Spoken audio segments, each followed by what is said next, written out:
ભગવાન શ્રી હરિ કહે છે અત્ર લોકે મામ કૈહિ મચ્છિષ્ય સર્વૈરપી હિંસા ન કર્તવ્યા. મારા આશ્રિતોએ ક્યારે પણ કોઈ પણ પ્રકારની હિંસા ન કરવી. કેવો દયાળુ ભગવાન સ્વામિનારાયણનો સ્વભાવ જુઓ તો ખરા. પેલો જ આદેશ કર્યો, પેલી જ જ્યારે આજ્ઞા કરીને ત્યારે ભગવાન શ્રી હરિએ કીધું કોઈ પણ જીવ પ્રાણી માત્રની ક્યારે હિંસા ન કરવી. આવો અતિ દયાળુ સ્વભાવ છે ભગવાન શ્રી હરિનો.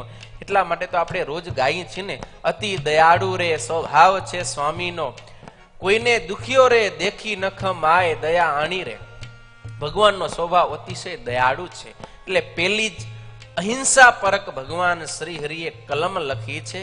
અને મુક્તાનંદ સ્વામી આગળ કહે છે કે આ જે અહિંસા રૂપ ધર્મ છે ને, એ તો બધાએ શાસ્ત્રની અંદર એક અનુપ મોટો ધર્મ કહેલો છે. અરે અતિ બળ ધર્મ અહિંસા રૂપા, અતિ બળ ધર્મ અહિંસા રૂપા, અતિ બળ ધર્મ અહિંસા રૂપા, અતિ બળ ધર્મ અહિંસા રૂપા. સબહી શાસ્ત્ર જેહી કહત અનુપા, સબહી શાસ્ત્ર જેહી કહત અનુપા, સબહી શાસ્ત્ર જેહી કહત અનુપા, સબહી શાસ્ત્ર જેહી કહત અનુપા. અતિ બળ ધર્મ અહિંસા રૂપા, અતિ બળ ધર્મ અહિંસા રૂપા. આ અહિંસા ધર્મ છે ને, એ તો સૌથી મોટો ધર્મ છે. અહિંસા પરમો ધર્મ. અને માત્ર અહીંયા કને જ એમ નહીં, બધા શાસ્ત્રની અંદર બધા શાસ્ત્રોએ અહિંસા ધર્મને સૌથી મોટેરો કહ્યો છે. અરે આપણે આચાર્યો જોઈએ ને, બધા મોટા મોટા આચાર્યો થઈ ગયા, શંકરાચાર્ય, રામાનુજાચાર્ય, એ પછી અલગ અલગ મત પંથોના પ્રવર્તકો. એમના સિદ્ધાંતો બધાના અલગ.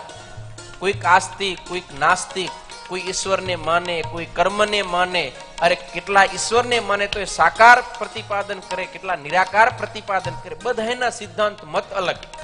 પણ અહિંસાની જ્યારે વાત આવે ત્યારે બધાએ માથું ડગાવીને હા પાડે, ભાઈ અહિંસા છે એ સૌથી મોટો ધર્મ છે. એટલા માટે મુક્તાનંદ સ્વામી કહે છે સબહી શાસ્ત્ર જેહી કહત અનુપા.